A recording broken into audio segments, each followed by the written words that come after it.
Glória a Deus. Livro de Números, capítulo 21, versículo 4 e 9. Depois João, capítulo 3, versículo 14. Esse aí do João, capítulo 3, só deixa salvo aí, deixa em cache. Depois a gente lê. Aqui, nós que participamos da ceia do Senhor aqui na Igreja Cristo é Paz, aqui de Itupeva, nós já decoramos parte do versículo.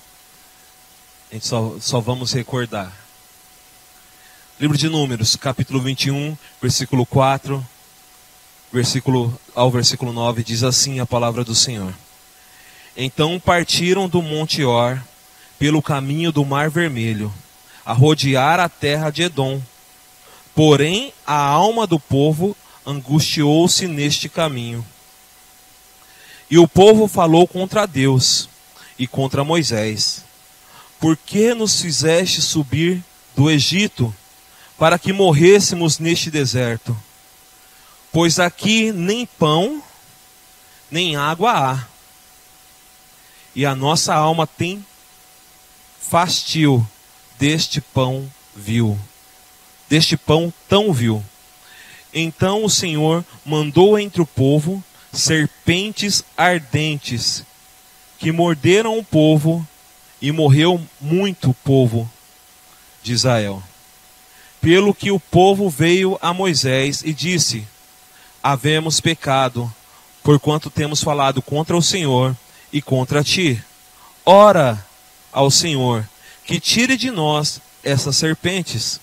Então Moisés orou pelo povo, e disse o Senhor a Moisés: fazem uma serpente ardente, e põe-na sobre a haste, e será que viverá todo mordido que olhar para ela.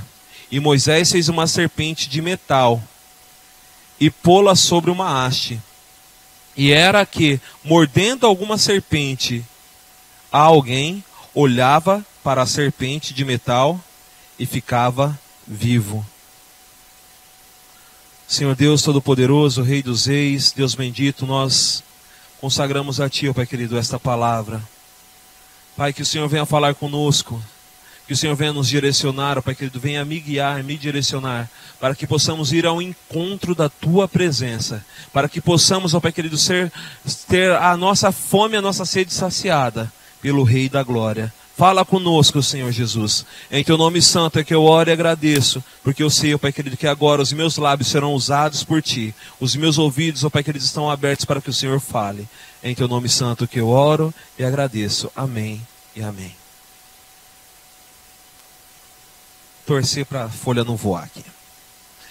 Bom, aqui existe um povo chamado povo de Deus, nação escolhida, nação de Israel. Esse povo, eles eram donos de uma promessa. E a promessa não era qualquer promessa, era uma promessa que foi feita a Abraão. Deus chama Abraão e diz: sai da tua terra, da casa do teu pai, sai da tua terra, da tua parentela, da casa do teu pai, e vai para o lugar que eu te mostrarei. Né? E Deus fala para Abraão, né? Naquele tempo ainda, fala, né? De ti farei uma grande nação, abençoarei aqueles que te abençoarem, e amaldiçoarei aqueles que te amaldiçoarem. E essa promessa estava sobre a vida de Abraão.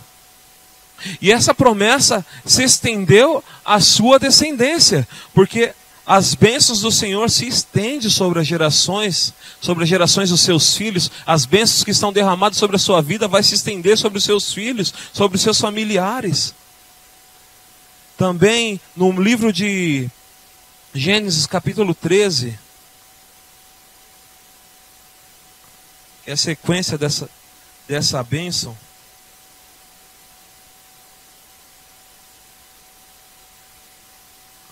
Versículo 14 ao 21, diz assim: e disse o Senhor a Abraão: depois que Ló se apartou dele: levanta-te agora os teus olhos e olha desde o lugar onde estás, para a banda do norte e do sul e do oriente e do ocidente, porque toda essa terra que vês te hei de dar a ti e a tua semente.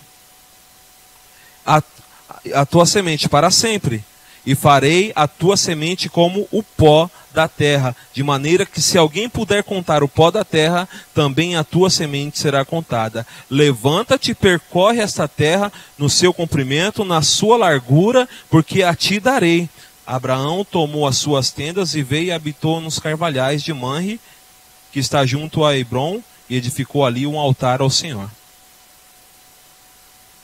Bom, Deus prometeu todo o lugar aonde Abraão percorreu, aonde os olhos dele conseguiam enxergar, ali daquele perímetro onde ele estava. Acredito que ele estava num lugar alto, ele conseguiu olhar para todos os lados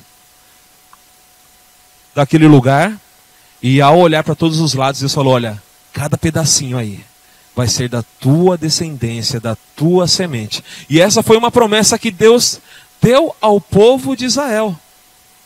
Deu ao povo de Israel e foi perpetuada. Veio Isaac, depois de Isaac veio Jacó, depois de Jacó veio os seus 12 filhos, depois de Jacó veio os seus filhos, daí se formou as 12 tribos, né? E das 12 tribos veio essa nação que saiu do Egito, vitoriosa, depois de 400 anos como escrava. Mas eles tinham uma palavra como herança. Eles tinham um lugar que um dia eles iriam chamar deles. Uma propriedade que seria deles. E as nações que estavam ali seriam expulsas por eles, seriam destruídas por eles. E era uma herança e uma promessa. Só que eles tinham que possuir essa promessa. Não era somente: olha, prometi, está aqui, é teu. Eles tinham que persistir. Então Deus chamou essa nação. Deus, a palavra do Senhor diz no livro de Êxodo, acredito que no capítulo 3, que Deus diz assim para Moisés, quando Deus fala com Moisés ali na sarça, fala assim: Moisés, eu tenho escutado o clamor do meu povo. Subiu a mim o clamor do meu povo. Eu vou socorrê-los, eu vou tirá-los do Egito, eu vou colocar eles na terra a qual eu prometi a meu servo Abraão. E Deus chama Moisés para esta obra. E daí Moisés vai lá, como nós já conhecemos a história, conversa com o povo de Israel, encontra Arão. Daí com Arão eles vão ali diante de Faraó, e com Faraó eles têm uma conversa que rende 10 pragas, até que morre todos os primogênitos da casa do Egito. E daí Faraó libera para que o povo saia. Depois que o povo sai do Egito, vitorioso, sai do Egito, a palavra do Senhor diz, né, que enquanto eles atravessavam o Mar Vermelho com os pés enxutos, a luz, né, o fogo que ia à frente do povo de Israel ficou atrás, na retaguarda da nação de Israel. E à frente de Israel ficava claro como o dia. Mas atrás, aonde estava a nação do Egito, eram densas trevas. A presença de Deus era a luz que brilhava forte e claro sobre a vida do povo de Israel. Deus estava dizendo: ó, vocês são meus. E a nação de Israel atravessou ali com os pés enxutos. Depois de atravessar com os pés enxutos, a palavra do Senhor diz que eles tiveram sede. E aí foi a primeira vez que o povo disse: não era melhor vivermos no Egito?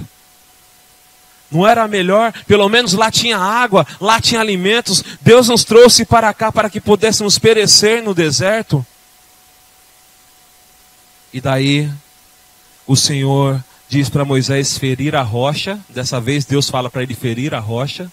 E ele fere a rocha e sai água da rocha. E o povo de Deus é saciado. Então nós vemos aí uma nação que tem uma promessa e que vê o poder de Deus e que vê os milagres de Deus acontecendo dia após dia em sua jornada. E chegou um dia em que Deus se depara com eles em frente ao Monte Sinai. E falou com Moisés, falou assim: Moisés, fala para o povo se santificar. Todo mundo vai ter que se santificar. Crianças, adultos, velhos, todos. Não vai ficar nenhum sem se santificar, sem se purificar, sem lavar suas vestes. Todos vão ter que se purificar. Porque eu vou descer ao monte e vou falar com o meu povo. Um Deus que deu promessas para Abraão, um Deus que deu promessas para Isaac, um Deus que deu promessas para Jacó, e agora está desejando cumprir as promessas na nação de Israel. Falou: olha, fala para eles que agora eu quero que eles se santifiquem, porque eu quero falar com eles. O que nós observamos até aqui? Deus não queria somente contato com Moisés. Deus não queria somente relacionamento com Moisés. Deus queria um relacionamento com a sua nação. Deus tem promessas para a sua vida. Mas Ele não quer somente que o seu pastor, que o seu líder, Ele não quer que somente o diácono, o presbítero ou alguém do ministério de louvor viva a presença de Deus e fale e comunique Deus para você. Deus, Ele quer ter comunhão e se comunicar com você. Deus quer ter um relacionamento com você. Ele está dizendo: olha, se purifique, se santifique, se consagre a mim, porque eu quero falar contigo. Eu não quero mais falar através de Moisés, meu servo. Eu quero ter um relacionamento contigo. Um Deus de promessas, Ele não quer somente liberar promessas, Ele quer ser o Deus da sua vida e ter comunhão contigo. E daí, Deus desce sobre o monte. A palavra do Senhor diz que Ele desce com trovão, fogo.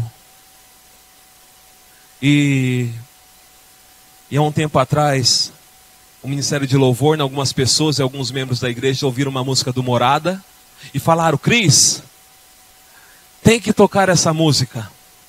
Vamos tocar a música do Morada. Eu vou subir no monte que muitos desistiram e vou ficar lá até te encontrar.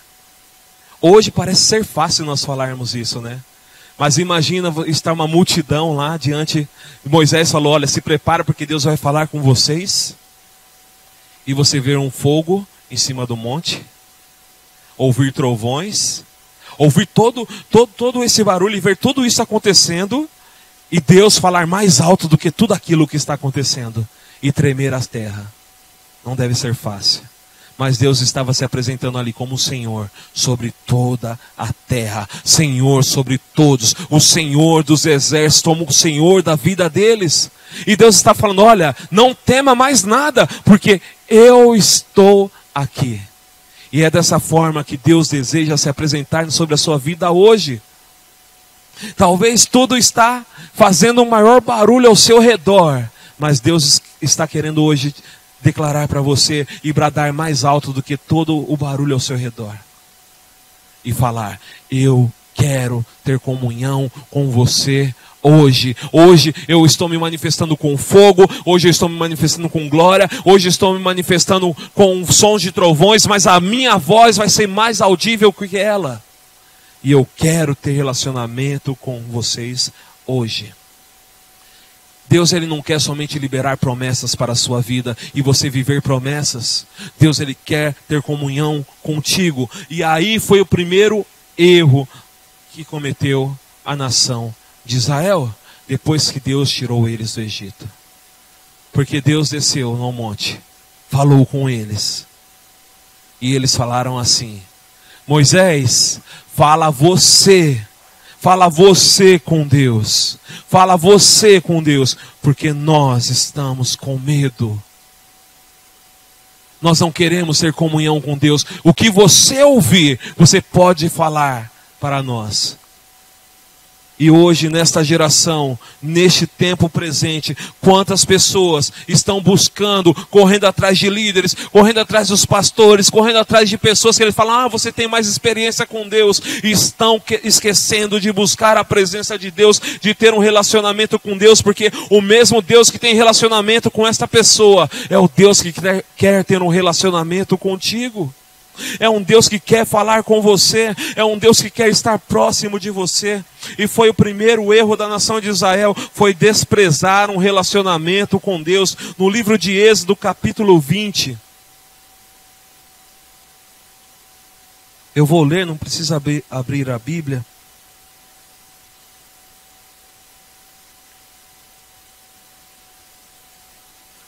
Versículo 18 diz assim: e todo o povo viu os trovões, e os relâmpagos, e o sonido das buzinas, e o monte fumegando, e o povo vendo isso, retirou-se, pois fosse de longe, e disseram a Moisés: fala tu conosco, e ouviremos, e não fale Deus conosco, para que não morramos. E disse Moisés ao povo: não temais, que Deus veio para provar-vos, e para que o seu temor esteja diante de vós, para que não pequeis. Sabe por que o povo continuou murmurando? Continuou pecando? Continuou errando no meio do deserto? Porque não quiseram ter um relacionamento com Deus, intimidade com Deus. E por causa disso, não veio sobre eles o temor. E por isso, eles pecaram. Porque diz a palavra do Senhor: não temais, que Deus veio provar-vos, e para que o seu temor esteja diante de vós, para que não pequeis. A falta de relacionamento com Deus deixa você de forma mais fácil para cometer o pecado, para falhar, para murmurar. A falta de relacionamento com Deus te deixa mais sensível para cometer o pecado.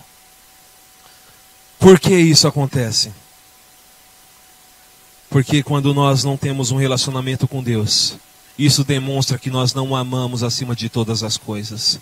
E o pecado tem tudo a ver em não amar a Deus acima de todas as coisas. Porque quando nós pecamos, nós estamos satisfazendo a nossa vontade, o nosso desejo. Estamos querendo resolver o nosso prazer. Estamos querendo satisfazer o nosso anseio, a nossa carne. Nós achamos aquela medida provisória mais importante para resolver a nossa questão. E por isso, nós pecamos. Porque não pedimos, não nos envolvemos, não temos comunhão com Deus, e por isso nós não percebemos que o nosso Deus está ali do nosso lado. E por isso nós pecamos, né?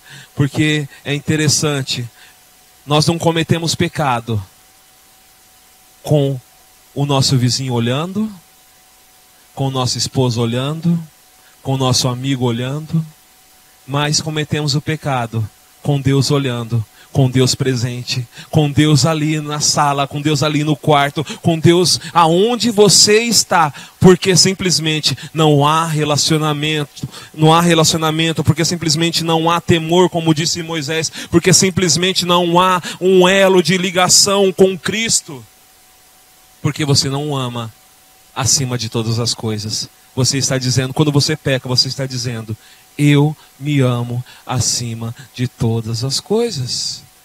A minha satisfação é mais importante. Né? E por que eu estou falando isso? Porque foi o que aconteceu com a nação de Israel. Eles tinham acabado, no primeiro texto que eu li, eles tinham acabado de sair vitoriosos de uma guerra contra um governo, contra um rei. Eles acabaram de vencer, triunfaram numa batalha, estavam cada vez mais próximo da terra prometida, já estavam sobre a sentença, como o pastor disse, né, de viver 40 anos vagando no deserto até chegar à terra prometida, mas eles já estavam ali vitoriosos. Mas eles pegaram e murmuraram contra o Senhor, e ainda falaram, né: estamos cansados de comer deste pão vil. Esse pão vil que eles estavam falando era do maná. Esse pão vil, esse alimento, foi algo que Deus fez para eles de uma provisão que você nunca viu, né? Nós nunca vimos e não vamos ver aqui nessa terra. Mas eu nunca vi em nenhuma nação alguém falar: olha, Deus produziu esse alimento para saciar a nossa fome. Você já ouviu isso?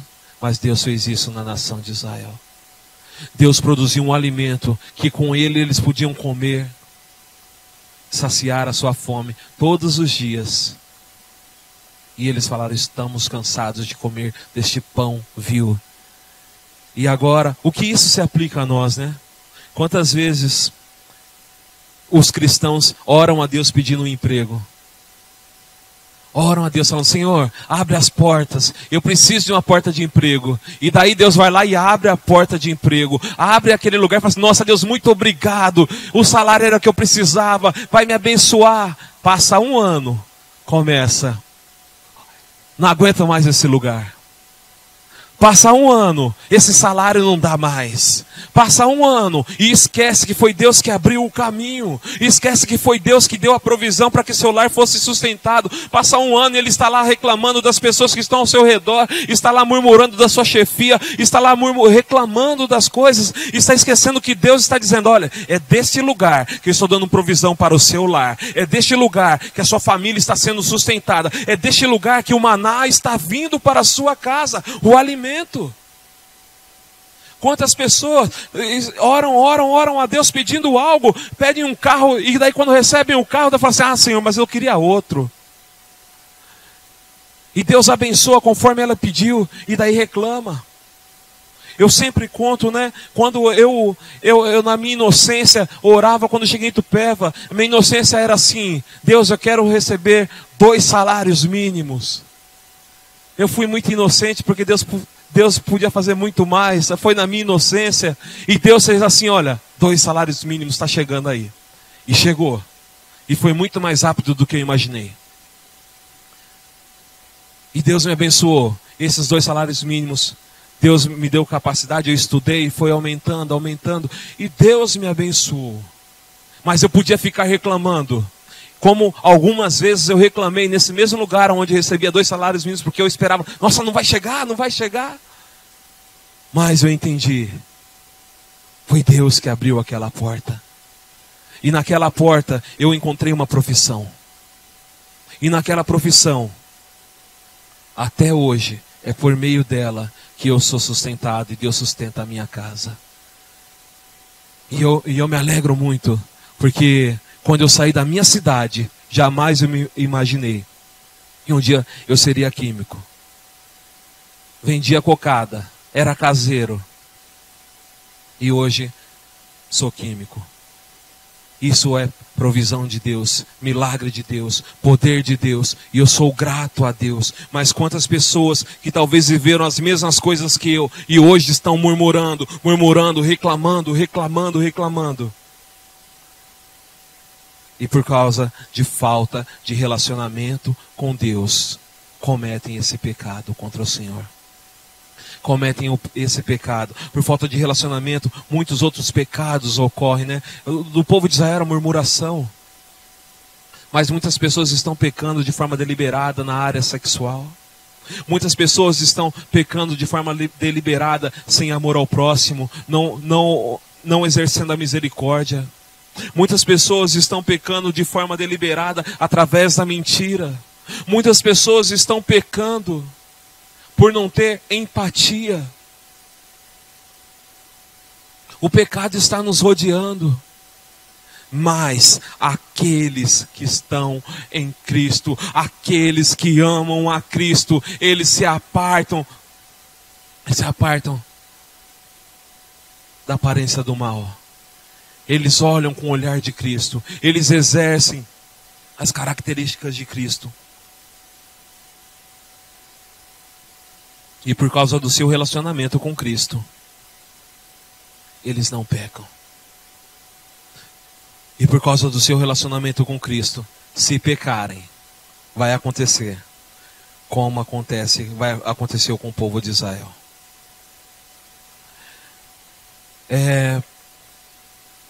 Eles pecaram, murmuraram. E Moisés, né, como eu disse aqui no livro de Êxodo, como eu li, o relacionamento com Deus nos faz suportar a jornada. O relacionamento com Deus nos faz suportar a jornada, para que eu e você não possamos andar em pecado, mas possamos andar dia após dia, crescendo na graça de Deus, sendo fortalecido no seu poder, sendo abençoadores por onde passamos, podendo estender as mãos para socorrer aqueles que estão perdidos, estão desamparados, aqueles que necessitam da palavra de Deus, que quando passamos as pessoas não olhem em nós, pessoas que murmuram, aquele só anda murmurando, não, eles vão falar, aquele ali é um homem de Deus, aquele ali é uma mulher de Deus, que quando passa, ele me abençoa, ele só de passar por aqui nessa rua e falando da palavra de Deus, ele tem me abençoado. E isso eu contei para o Ministério de Louvor, eu vou contar para os irmãos, que enquanto eu caminhava, orando, pedindo 2 salários mínimos, né, e cantavam canções, né, eu ia ministrando louvor, sozinho, na rua, eu sempre passava na frente da casa de um senhor, que eu não conhecia, nem ele, nem a sua família, e esse senhor sempre falava assim, esse cara é diferente. E ele conhecia outra pessoa em comum que eu conhecia. E ele foi lá buscar minhas referências. Aquele menino é bom? Porque ele é diferente.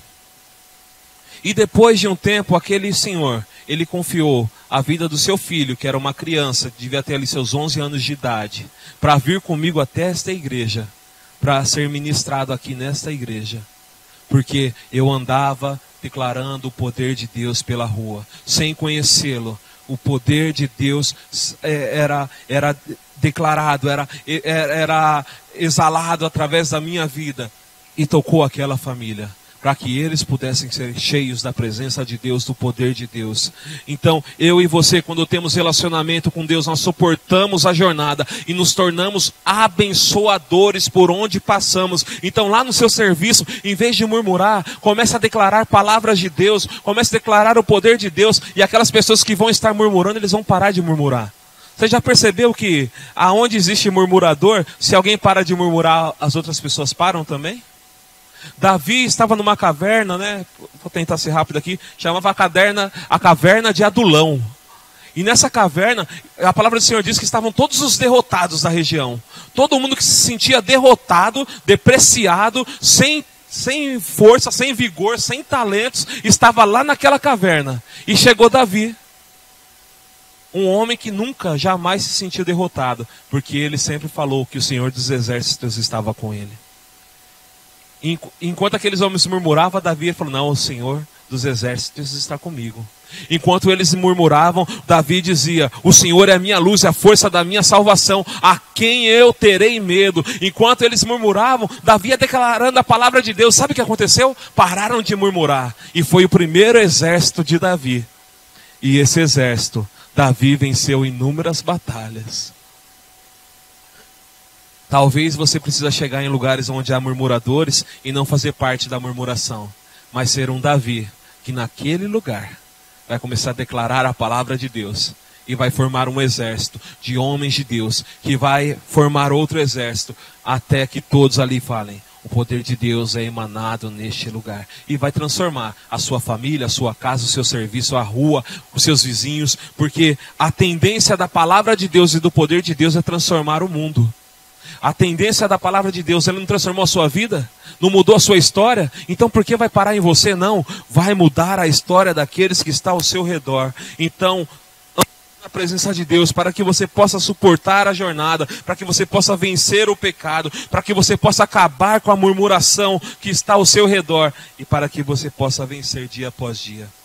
O povo de Israel pecou por murmurar contra o Senhor e murmurar ali contra Moisés. E depois do pecado, existe uma coisa que sempre vai acontecer. A palavra do Senhor diz que o salário do pecado é a morte.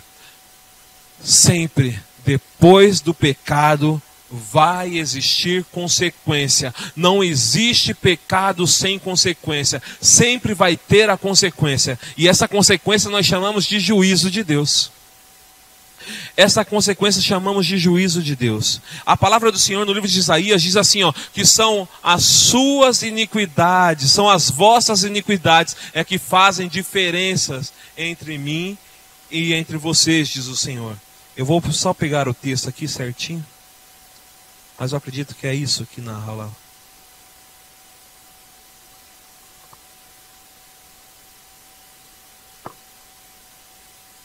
Versículo 1 diz: Eis que a mão do Senhor não está encolhida para que não possa salvar, e nem seu ouvido agravado para que não poder ouvir.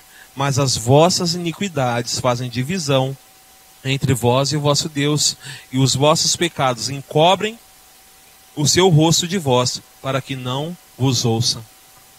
E o povo pecou. E por não ter um relacionamento com Deus, não ter comunhão com Deus, Deus logo não poderia ouvi-los. E daí o que fazem? Eles se arrependeram do seu pecado, porque viu a morte cercando o povo de Israel, porque Deus enviou ali, a consequência do pecado foi o quê? As serpentes abrasadoras e a morte no meio da nação. E eles se arrependeram do seu pecado, eles reconheceram o seu pecado, falaram: pecamos contra o Senhor e contra você. E por causa disso, Deus ele não tirou a consequência do pecado. Ele continuou com as serpentes ali naquele lugar, executando o seu juízo. Mas o povo foi lá e falou: Moisés, ora ao Senhor. Ora ao Senhor. E Moisés orou ao Senhor. E Deus disse a Moisés: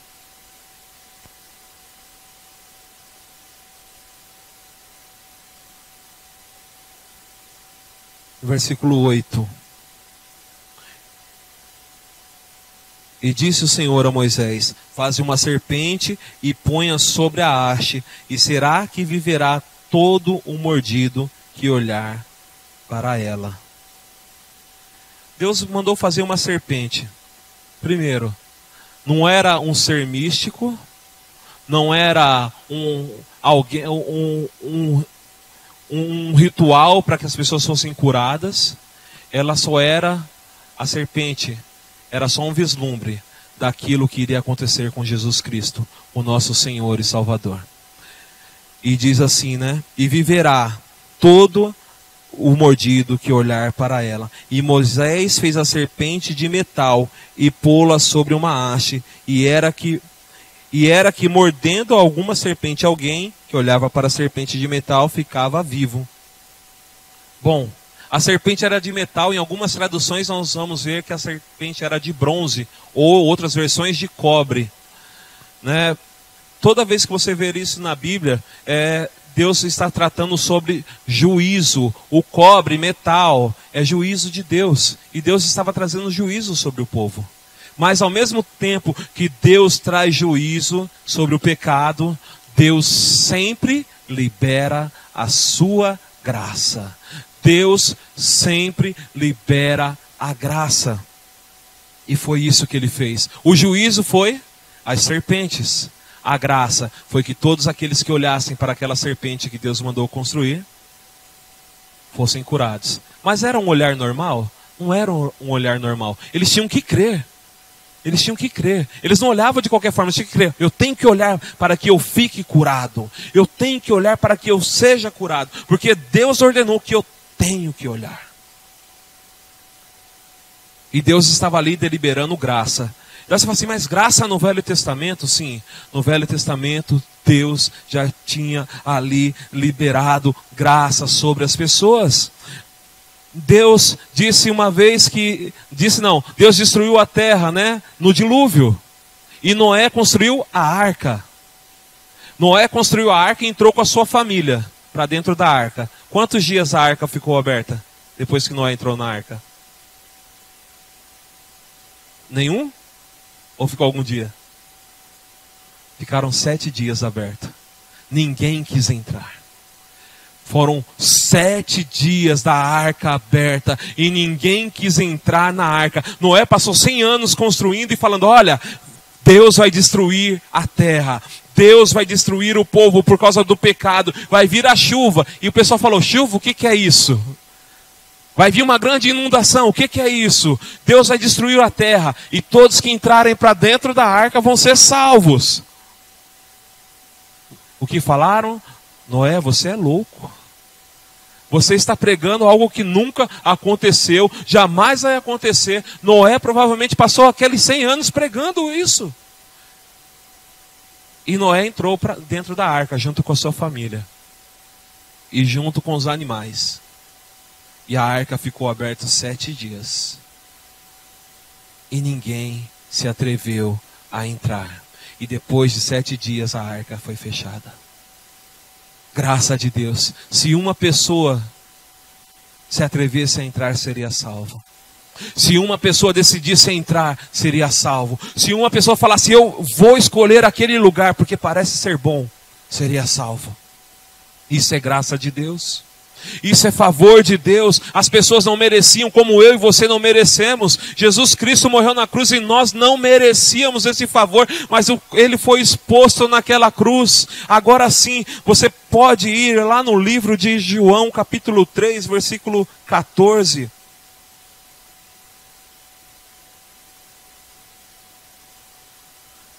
Diz assim: e como Moisés levantou a serpente no deserto, assim importa que o Filho do Homem seja levantado, para que todo aquele que nele crê não pereça, mas tenha a vida eterna. Irmãos, eu estava falando de Israel, mas agora você pode tirar o nome Israel e colocar o seu nome. Eu e você estamos na mesma jornada, estamos rumo a uma terra prometida. Eu e você estamos rumo a uma terra prometida. Se você ler o livro de Hebreus, no capítulo 11, que vai falar sobre os homens de fé, vai falar que Abraão, ele não estava à procura de uma terra que ele iria alcançar aqui, mas uma pátria celestial que ele alcançou segundo a palavra do Senhor, porque ele foi salvo. Eu e você estamos na jornada rumo à pátria celestial. Nós temos uma promessa de um lugar onde nós vamos habitar com Cristo. A palavra do Senhor diz em João capítulo 14, versículo 1: não se turbe o vosso coração, credes em Deus e também em mim. Na casa de meu Pai há muitas moradas. Ele diz também, né? Se não fosse assim, eu não diria, eu vou ao Pai. Eu vou ao Pai, mas eu virei e vos levarei para mim mesmo. Jesus disse isso. Então a nossa pátria não é aqui. Também o Senhor, Jesus, ele diz no livro de João, capítulo 17, ali na oração, ele fala assim: Senhor, eles não são do mundo.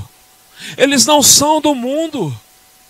Então você não é daqui, a sua origem não é aqui. Você foi criado em Deus, foi gerado em Deus. Você vai voltar para a terra celestial. Então você tem que tirar o nome de Israel e colocar a sua vida e ver como está a sua intimidade com Deus, como está o seu relacionamento com Deus, como está você diante do Monte Sinai neste momento.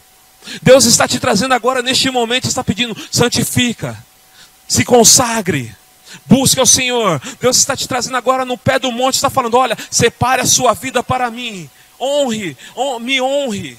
Deus está te trazendo agora no pé do monte e está te falando: me ame mais do que tudo. Me ame mais do que tudo. Porque aquele que amar a sua vida mais do que a mim, vai perder a sua vida. Aquele que amar a sua vida mais do que a mim, vai perder a sua vida. Aquele que amar pai, mãe, filho, marido, filho, periquito, papagaio, vai perder a sua vida. Aquele que amar as coisas deste mundo, os seus bens, vão perder a sua vida. E Deus está falando, Jesus está falando: olhe para mim, eu estou aqui. Eu estou presente. Porque ele foi pendurado no madeiro. A serpente foi levantada e trouxe cura. Jesus Cristo foi levantado. Em Isaías 53, a palavra do Senhor diz, né, que pelas suas pisaduras somos sarados. Pelas suas pisaduras somos sarados. Cada chaga que foi cometida sobre o seu corpo, cada chaga que foi cometida sobre o seu corpo, foi para nos curar. Então hoje, se você olhar para Cristo, o que foi pendurado no madeiro, você será curado. Hoje, se você olhar para Cristo, você será salvo. O povo de Israel foi curado. As pessoas que olharam para Cristo. E Deus hoje deseja curar aqueles que estão enfermos. Ele deseja cumprir a sua palavra. Ele levou sobre si as nossas enfermidades. O castigo que nos traz a paz estava sobre ele. E então ele deseja executar isso no dia de hoje. O Senhor, ele derramou o seu sangue naquela cruz, e diz assim a palavra do Senhor, que o sangue de Jesus nos purifica de todo o pecado. Ou a palavra do Senhor no livro de 1 Coríntios capítulo 5, acredito que ou é 1 Coríntios ou 2 Coríntios, capítulo 5, versículo 21, diz que aquele que não conheceu o pecado, se fez pecado por nós. A palavra do Senhor no livro de 1 João, capítulo 1.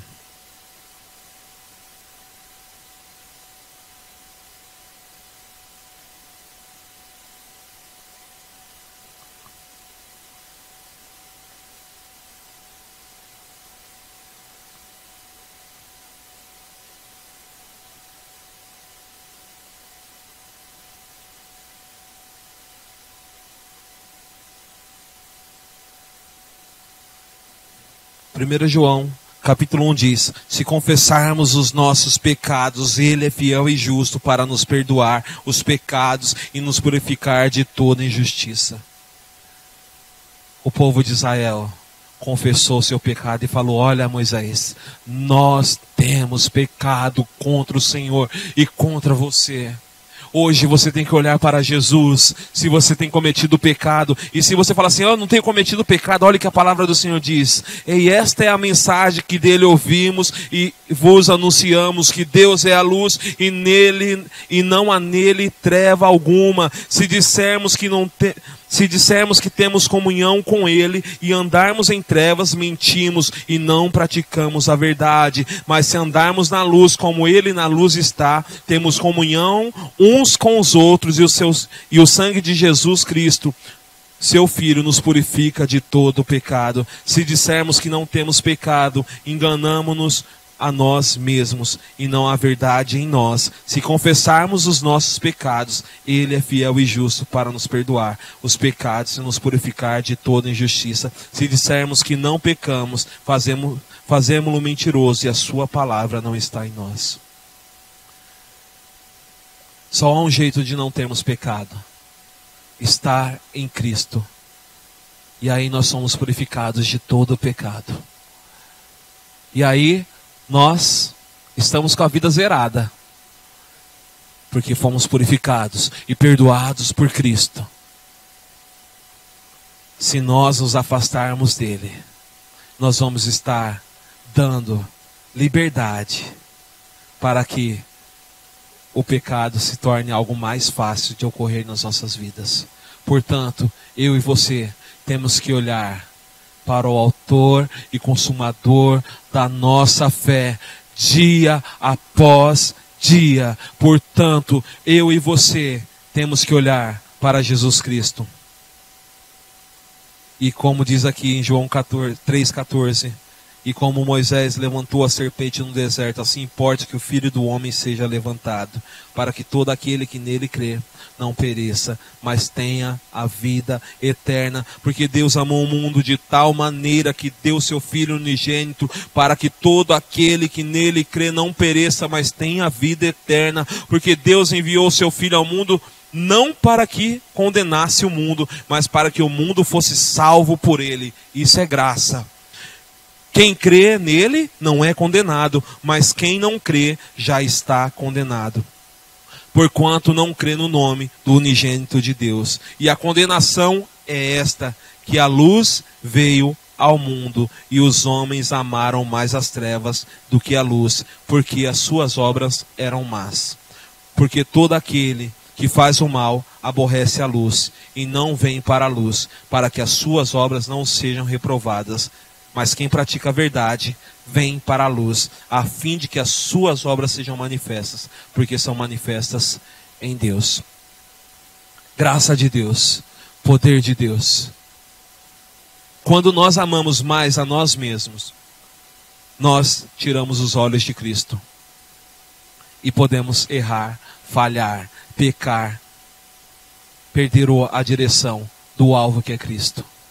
quando nós colocamos Cristo no centro, quando nós fazemos, como diz no livro de Efésios, fazendo convergir todas as coisas a Cristo, em Cristo, nós encontramos a nossa conversão, nós encontramos a realização dos nossos sonhos, nós vemos a concretização das promessas de Deus sobre as nossas vidas, nós vemos a operação do poder de Deus sobre as nossas vidas, a unção do Espírito Santo agindo sobre nós, quando todas as coisas convergem a Cristo. Se nós andarmos em Cristo, se andarmos na luz como Ele na luz está,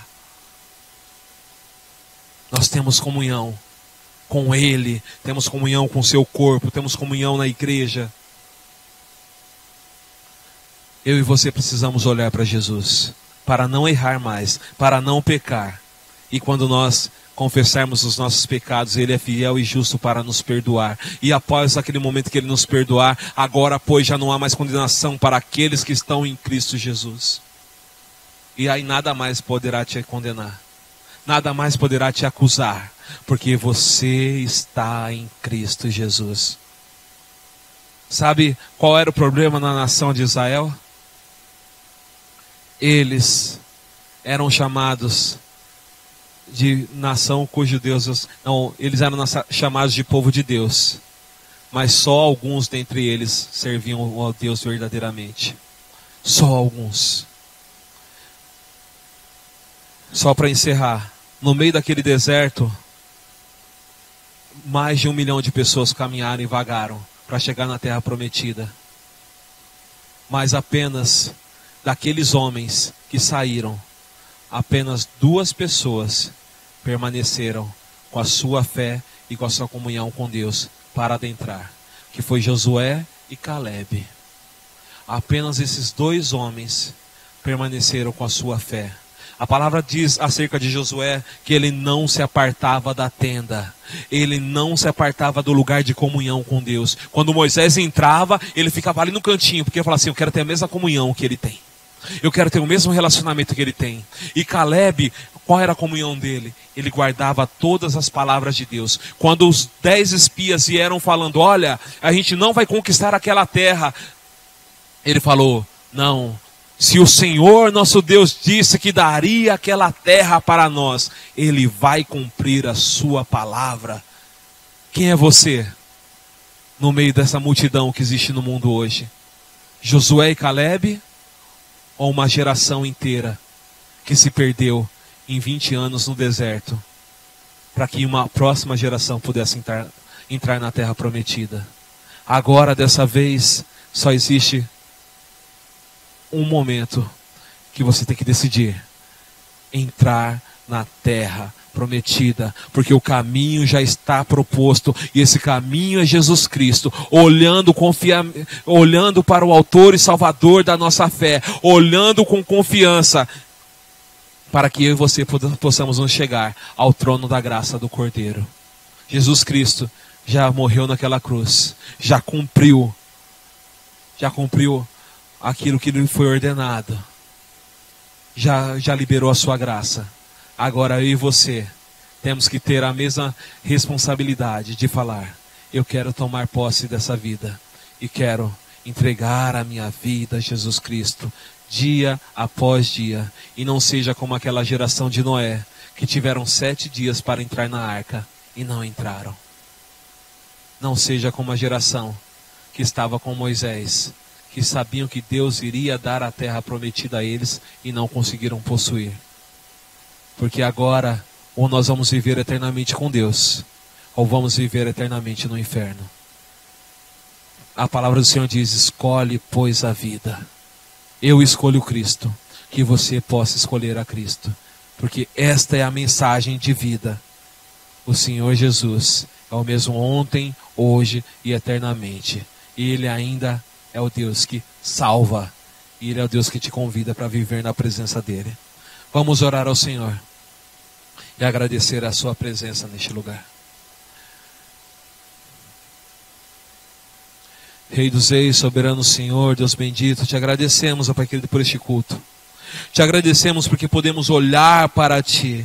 Porque podemos olhar para Ti e sermos salvos. Porque podemos olhar para Ti, ó Pai querido, e sermos transformados. Porque podemos olhar para Ti, ó Pai querido, e viver a Tua palavra. Porque podemos olhar para Ti e não sermos confundidos, ó Pai querido. Porque quando andamos em Sua presença, mesmo que o pecado esteja à nossa espreita, ele não pode fazer parte da nossa vida. Porque nós olhamos para Ti e demonstramos o nosso amor, a nossa confiança e a nossa vida consagrada no Teu altar, ó Pai querido. Então, ó Pai querido, nós não nos dobramos diante de outros deuses, nós não nos dobramos, ó Pai querido, diante do pecado, e nós declaramos, somente o Senhor é quem reina nas nossas vidas. Senhor, fortalece, ó Pai querido, aqueles que estão no meio dessa jornada e precisam ter comunhão contigo, um relacionamento contigo. Pai querido, que essa palavra hoje traga um despertar sobre a sua vida, para que eles possam olhar para o Senhor, assim como olhou o povo de Israel para aquela serpente Neustã, que eles possam olhar, Pai querido, não como um amuleto, não carregar uma cruz como um amuleto, Pai querido, mas olhar para Ti e dizer, o Senhor é o Deus que me salva, o Senhor é o meu Redentor, o Senhor é o meu socorro, o Senhor, ó Pai querido, é o Deus que me tira das trevas, do lamaçal do pecado e me transporta para o reino do Seu Filho amado. Sim, Jesus, que essa seja a motivação do Seu povo, olhar para Ti e falar, em Ti, eu estou em Ti, eu vivo para Ti, eu quero ser guiado por Ti, eu quero andar pelas ruas declarando o Teu poder, aonde existirem murmuradores, eu quero ser aquele que vai declarar palavras de vitória, palavras de bênção, para que as murmurações cessem ao meu redor e para que as palavras de bênção comecem a motivar e transformar o ambiente onde eu estou. Que no meio das suas famílias, das suas casas, vocês possam declarar o poder de Deus, para que o Cristo seja levantado, para que o poder de Deus seja levantado e para que as pessoas vejam Cristo levantado e possam dizer, eu quero servi-lo, eu quero honrá-lo, eu quero entregar a minha vida a Cristo Jesus. Deus, usa a Sua igreja, usa o Seu povo, usa as nossas vidas, ó Pai querido, para trazer a Sua presença, tornar a Sua presença real nos lares, nas casas, que onde colocarmos a planta dos nossos pés, que a Tua presença ali, ó Pai querido, seja real. Em Teu nome santo é que eu oro, Senhor, declarando o Teu poder. Usa-nos, Senhor, usa-nos para ser, ó Pai querido, embaixadores do Teu reino, representantes da Tua palavra. Pai querido, usa-nos, ó Pai querido, para anunciar a Tua palavra onde quer que estejamos, e que ali naquele lugar seja declarada a Tua bênção, porque os Teus filhos estão reunidos, porque os Teus filhos estão presentes para declarar o Teu poder. É em Teu nome santo que eu oro, Pai querido, e agradeço. Amém e amém.